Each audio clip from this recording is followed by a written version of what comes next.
अस्सलाम वालेकुम जी तो नाज़रीन, आयरा कामयार को कहती है कि तुम्हें फ़ारिया से दूर रहना चाहिए क्योंकि उसकी वजह से हमारा रिलेशनशिप पहले ही ख़राब हो चुका है। तो कामयार उसे डांट देता है, उसे कहता है कि तुम होती कौन हो मुझे मना करने वाली, मैं कभी अपनी बात ही नहीं सुनता तो तुम्हारी कैसे सुनूंगा। वो इतना ज़्यादा गुस्से में आ जाता है कि वो आयरा को थका देता है, जिसकी वजह से आयरा नीचे गिर जाती है और टेबल के कॉर्नर उसके सर पर जाके लगता है और उसको शदीद ज़ख्मी हो जाती है।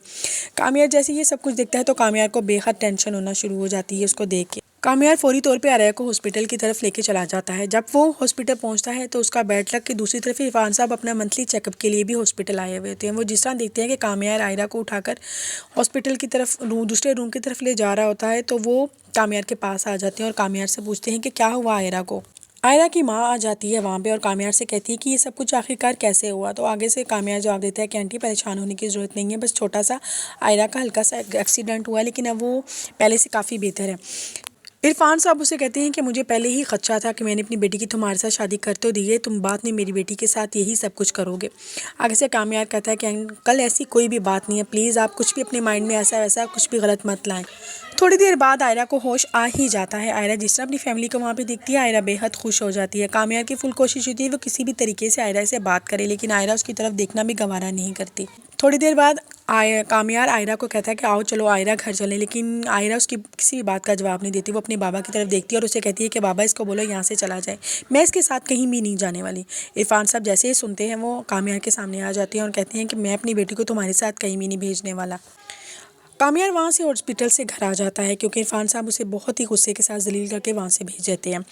आयरा अपनी फैमिली के साथ अपने घर आ जाती है और आके अपनी माँ के गले लग के रोती है कि देखिए मेरे साथ क्या हुआ। उसकी माँ कहती है तुम्हारी शादी हो चुकी है, अब तुम्हारे साथ ज़िंदगी में उतार चढ़ाव आते ही नहीं, इसलिए तुम्हें परेशान होने की बिल्कुल भी ज़रूरत नहीं है।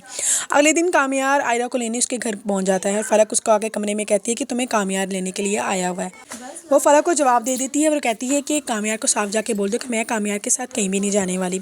आगे से इरफान साहब आते हैं, वो कहते हैं कि हाँ सुनाओ तुम यहाँ पे क्या लेने आए हो। तो वो कहते हैं कि मैं यहाँ पे अपनी बीवी से मिलने के लिए आए हूँ, उसे ले जाने के लिए आए हूँ। इरफान साहब ने क्या कहा, कल तुमने सुना नहीं कि आयरा ने तुम्हें क्या कहा है, मैं अपनी बेटी को हरगिज़ तुम्हारे जैसे दरिंदे के साथ नहीं भेज सकता। कामयार जिस तरह इरफान साहब को गुस्से में देता है, कामयार वहाँ से उठ के चला जाता है अपने घर की तरफ। फिर आयरा अपने बाबा के पास आती है, उनसे बात करती है कि मैं जब तक यहाँ पे रहूँगी कामयार मुझसे मिलने के लिए आता रहेगा, तो इसलिए मैंने सोचा कि मैं पाकिस्तान छोड़कर ऑस्ट्रेलिया चली जाऊँ। उसके बाबा ने कहा ये तुम्हारी लाइफ है, तुम जो भी फैसला करोगी मैं तुम्हारी ज़िंदगी के हर फैसले में तुम्हारे साथ हूँ, लेकिन जो भी करना सोच समझ कर करना। आयरा अपने बाबा को कह तो देती है कि मैं यहाँ से जा रही हूँ, लेकिन उसके दिल में फिर भी एक टीस रहती है क्योंकि वो कामयार को बेहद चाहती है, लेकिन उससे बर्दाश्त नहीं होता कामयार का बिहेवियर, क्योंकि कामयार ने जिस तरह उसको प्यार दिया है कामयार अभी तक उस बात पे फाइनल नहीं आया।